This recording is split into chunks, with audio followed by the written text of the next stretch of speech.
Sur instruction de la haute hiérarchie, la ville de Kinshasa a signé un accord de partenariat public-privé avec Starstone pour le développement de la corniche de Kinshasa. Il s'agit d'un projet immobilier et d'urbanisation à usage mixte sur une superficie totale de 187 hectares. Ce projet répond à un besoin au sein du marché immobilier et de celui des infrastructures de la ville de Kinshasa qui n'exploitent pas suffisamment la valeur de vue et la proximité du fleuve Congo, tant pour les espaces publics que pour les développements immobiliers.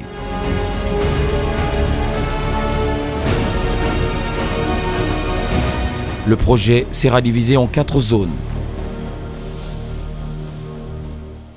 La zone 1, qui part de la résidence actuelle de l'ambassadeur de France jusqu'à la clôture du Palais de la Nation, sur 24,56 hectares, dont 9,2 sur la terre ferme et 15,54 à gagner sur le fleuve. Il y sera érigé des restaurants, commerces, logements collectifs et maisons individuelles. La zone 2 qui s'étend du Palais de la Nation jusqu'à l'embouchure de la rivière Gombe sur 33,7 hectares, dont 11,80 sur la terre ferme et 21,27 à gagner sur le fleuve. Il y sera construit des restaurants, commerces, hôtels et logements collectifs. La zone 3, la plus importante de toutes, va de la rivière Gombe jusqu'au chantier naval de Chani, au niveau de la baie de Ngaliema, sur 77,79 hectares, dont 67,86 sur la terre ferme et 9,93 à gagner sur le fleuve. Elle comprendra bureaux, restaurants, commerces, hôtels, river club, des logements collectifs, maisons individuelles, parcs thématiques et théâtres. Enfin, la zone 4, du chantier naval de Chanik jusqu'au collecteur situé au Mont Ngaliema, sur 52,23 hectares, dont 24,71 sur la terre ferme et 27,52 à gagner sur le fleuve. Elle comprendra bureaux, restaurants, commerces, hôtels, logements collectifs et centres culturels. Il s'y est précisé que 60% des terres aménagées revenant à la partie privée seront mises à la disposition de promoteurs immobiliers locaux et internationaux. En revanche, 40% seront directement exploités par le groupe Starstone en RDC, et ce, conformément au cahier des charges et des plans architecturaux élaborés. L'estimation de coût de construction des plateformes et des infrastructures se présente comme suit. La construction des digues sur l'ensemble de 4 zones coûtera 95 276 864 $. Les travaux de remblai seront évalués à 73 204 040 $.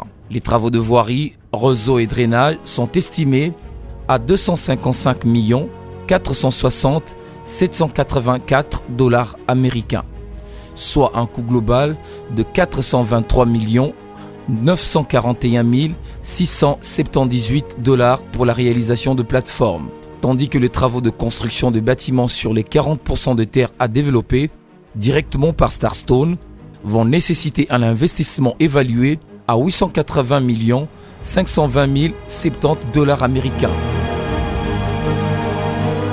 Le démarrage effectif de ce projet nécessite l'octroi des titres de propriété sur la partie terre ferme ainsi que la délivrance des autorisations nécessaires afin de pouvoir effectuer sur le fleuve les travaux de remblai. D'après le rapport établi par la commission d'experts des ministères et administrations concernés, il a été fait état de l'existence des espaces couverts par des titres de propriété ou faisant l'objet des prétentions des tiers. Il apparaît dès lors nécessaire d'amorcer la procédure d'expropriation préalable pour cause d'utilité publique. Le promoteur est disposé à prendre en charge les frais d'indemnisation. Compte tenu de l'importance des investissements consentis sur le plan fiscal, il a été convenu que ce projet puisse bénéficier du régime de zone économique spéciale. Dans le cadre de ce partenariat public-privé, l'État congolais va bénéficier de 20% de l'ensemble des terrains aménagés destinés à la construction d'un hôpital, des écoles, des aires des jeux, des parcs, des jardins publics et autres espaces récréatifs aménagés, des bâtiments administratifs, des routes, ainsi qu'une promenade à charge du promoteur. En outre, l'État percevra une redevance équivalent à 5% du montant de vente des parcelles de terre effectuées par le partenaire pendant toute la durée du contrat. En tout cela, en sus des impôts et taxes à percevoir par les services compétents de l'État. Toutes choses restant égales par ailleurs, il est prévu que les études, les travaux de construction des digues, de remblais, de voiries, réseaux et drainage soient effectués sur la période allant du deuxième trimestre de l'année 2018 au premier trimestre de l'année 2019. La durée de réalisation du projet s'étale sur 15 ans. Du point de vue environnemental, les études bathymétriques et de courantologie sont en cours. Elles permettront de déterminer les effets de mouvement interne des eaux de masse à la suite de la réduction du lit du fleuve par la construction des digues et plateformes d'une part, et d'autre part, de déterminer la profondeur du lit du fleuve par rapport à la topographie du sol ainsi récupéré. Ce projet de modernisation de la corniche de la ville de Kinshasa sera réalisé par Starstone DMCC à travers sa filiale Starstone SASU, enregistrée en RDC depuis le 23 novembre 2017.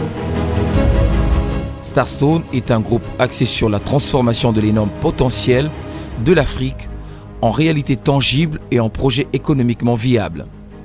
Le groupe a fortement consolidé son implantation et ses activités en Afrique dans les secteurs de l'éducation, l'immobilier, l'hôtellerie et l'industrie.